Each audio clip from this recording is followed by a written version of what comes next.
Hello hi जुहार welcome to Ini's tiny blog. आज स्वागत करूँ झिमझुरी साए झिमझुरी छोट छोट झुरी शुद्ध ओडिया रे कहले काଣା बोलसन जे चुना माछ कहसन आखि लगी खूब भल। आज आसला आमर घर के चुना माछ ने झिमझुरी आमर खेत रे झिमझुरी तो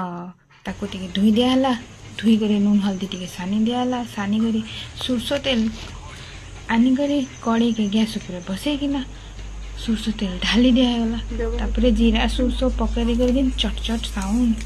आहा पूरा खुशी लगे तापर जेन हल्दी नून मिसे कर जेन झिमझुरी रखाई कड़े में पकई दिया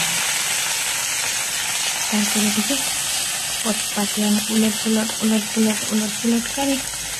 5 मिनट तक बसई दिगला बसई देला भितर मैं करूँ शूटिंग माने आपण मन देखा तापर गला बेस टाइम नहीं लगे झिमझुरी सीझीगला के टाइम लगा झिमझुरी रेडी 15 मिनट भीतर तापर गरम गरम भात और हरड़ दाल झिमझुरी मजा रे बुआ खाई कर देख